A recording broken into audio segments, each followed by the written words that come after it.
வணக்கம் ஜோதிட நண்பர்களே. இன்னைக்கு நாம என்ன பார்க்க போறோம் அப்படின்னா, பித்ருதோஷம் என்றால் என்ன, பித்ருதோஷத்தால் ஏற்படும் பின் விளைவுகள் என்னென்ன அப்படின்றத இன்னைக்கு ஒரு வீடியோவோட பார்க்கலாம். சரிங்களா? சரி, வாங்க வீடியோக்குள்ள போகலாம். இந்த வீடியோவை லைக் பண்ணி பாருங்க. அப்பதான் யூடியூப் மற்றவர்களுக்கு இந்த வீடியோவை ரெக்கமெண்ட் பண்ணும். சரி, பொதுவாக பித்ருதோஷம் அப்படின்னா பல மூல நூல்களில் சொல்லப்பட்டிருக்கு. ஆனால் மிக சரியான ஒன்று எது அப்படின்னா, பித்ரு என்பவர்கள் குறிப்பது சூரியனையும் சனியும் தான். பொதுவாக சந்திரனை கூட சொல்லுவாங்க. ஆனால் சந்திரன் இங்கே பல நூல்களில் குறிப்பிடப்படலை. சரிங்களா?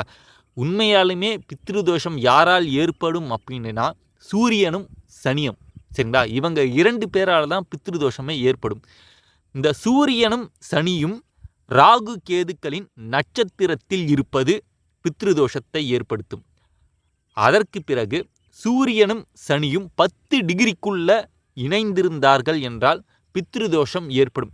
இங்கே ஒரே வீட்டில் இருந்தாலும் பித்ருதோஷம் ஏற்படும். ஆனால் எந்த அளவுக்கு நெருங்கி இருக்கிறாங்களோ அந்த அளவுக்கு தோஷத்துடைய வீரியம் அதிகமாக இருக்கும். சூரியன் சனி ராகு கேதுக்களுடன் சேர்ந்து இருப்பது. சரிங்களா? இது சூரியனாக இருந்தாலும் சரி, சனியாக இருந்தாலும் சரி, சூரியனோ இல்லைனா சனியோ ராகு அல்லது கேதுவுடன் சேர்ந்து இருப்பது பித்ருதோஷத்தை ஏற்படுத்தும்.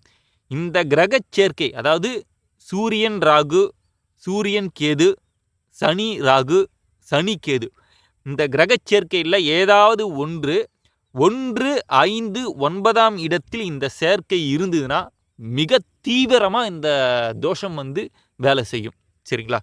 சரி, இதனால் என்ன மாதிரியான பிரச்சனைகள் ஏற்படும் அப்படின்னா, ஒரு நல்ல வாழ்க்கை கண்டிப்பாக உங்களுக்கு அமையாதுங்க.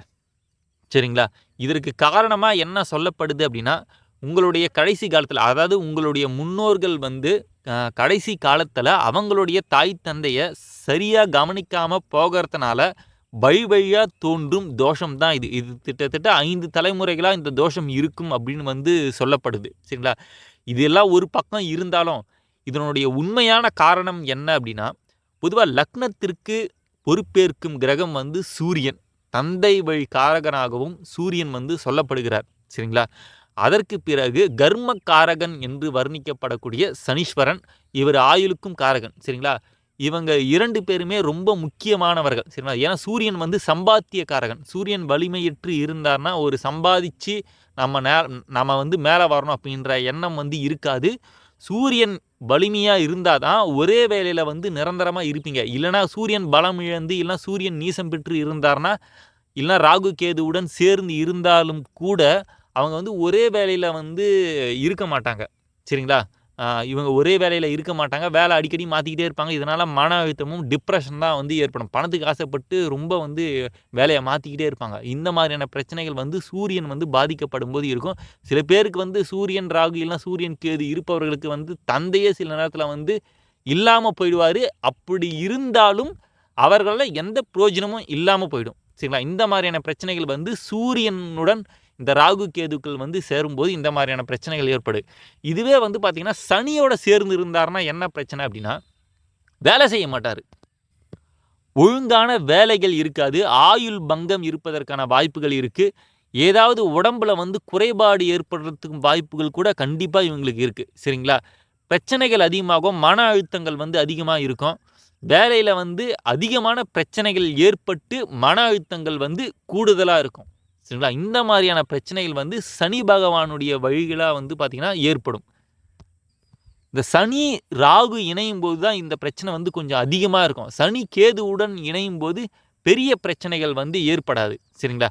சரி, இதை தவிர இந்த தோஷம் என்ன மாதிரியான பிரச்சனைகளை ஏற்படுத்தும் அப்படின்னா, அனைத்தும் இருந்தும் நீங்கள் அதை அனுபவிக்க முடியாது. சொத்து இருக்கும், உங்களுடைய மனைவி இருப்பாங்க, குழந்தைகள்லாம் இருக்கும். ஆனால் நீங்கள் அவங்களோட சந்தோஷமாக இருக்க முடியாது. மனைவி விட்டு பிரிந்து வேறு இடத்துல போயிட்டு வேலை செய்கிறது, குழந்தைய விட்டு பிரிந்து வேறு இடத்துல போய் வேலை செய்கிறது, இருக்கிற சொத்துலாம் பார்த்தீங்கன்னா உங்களுடைய மனைவி குழந்தைகள் அனுபவிப்பாங்க. நீங்கள் எதையுமே அனுபவிக்க முடியாது. சரிங்களா? இந்த மாதிரியான பிரச்சனைகள் ஏற்படுறதுக்கான வாய்ப்புகள் இருக்குது. படிப்புக்கேற்ற வேலை கிடைக்காமல் இருப்பது. சரிங்களா? வேலைக்கு போய் சம்பாதித்த பணம் வீணாய் போவது, அது உங்களுக்கு உபயோகமே படாது. அந்த மாதிரியான பிரச்சனைகள் ஏற்படுறதுக்கான வாய்ப்புகள் இருக்குது. நல்ல வேலை கிடைக்கும், ஆனால் நல்ல மனைவி வந்து இல்லாமல் போயிடும். நல்ல மனைவி இருக்கும், குழந்தைகள் வந்து இல்லாமல் போயிடும். நல்ல குழந்தைகள் இருந்தாலும் அவர்களால் எந்த பிரயோஜனமும் இருக்காது. கடைசி காலத்தில் வந்து பார்த்தீங்கன்னா உங்களை தண்ணி தெளித்து விட்டுருவாங்க, இல்லைனா வந்து வேலை விஷயமாக வெளியே போயிடுவாங்க. நீங்கள் வந்து வீட்டில் இருந்து கஷ்டப்பட வேண்டிய சூழ்நிலைகள் வந்து ஏற்படும். இந்த மாதிரியான பிரச்சனைகள் தொடர்ந்து நிகழ்ந்துக்கிட்டே இருக்கும். சரிங்களா? ஸோ இந்த பிரச்சனைகள் வந்து தீர என்ன பரிகாரம் அப்படின்னா, கண்டிப்பாக நீங்கள் ராமேஸ்வரம் போயிட்டு நீங்கள் எல்லா தோஷங்களையும் வந்து தீர்க்கறது நல்லது. பித்ரு தோஷங்கள் வந்து அதிகமாக சரி செய்யறது இந்த ராமேஸ்வரங்கள் தான். சரிங்களா? அதற்கு பிறகு முக்கூடல் என்று சொல்லப்படக்கூடிய, அதாவது 3 ஆறுகள் வந்து சந்திக்கிற இடம். சரிங்களா? இந்த முக்கூடல் என்ற இடத்திலும் தமிழ்நாட்டில் இருக்குது. அந்த இடத்துலையும் போயிட்டு நீங்கள் வந்து தோஷ நிவர்த்தி செய்துவிட முடியும். இதற்கு பிறகு காளகஸ்திலையும் சரி, திருநாகேஸ்வரம் அப்படின்ற இடத்துலையும் வந்து பித்ரு தோஷங்கள் தீர்க்கப்படுது. அதுக்கான பூஜையும் வந்து பார்த்திங்கன்னா அவங்க நடத்துகிறாங்க. சரிங்களா? ஸோ அந்த இடத்துலையும் அதற்கான பிரதிஷ்டை செய்வது நல்லது. முன்னோர்கள் படத்தை வச்சு, இல்லை முன்னோர்கள் படம் இல்லைனா கூட அமாவாசை காலங்களில், அதாவது பார்த்திங்கன்னா மாதத்தில் ஒரு நாள் வந்து அமாவாசை வந்து வரும்.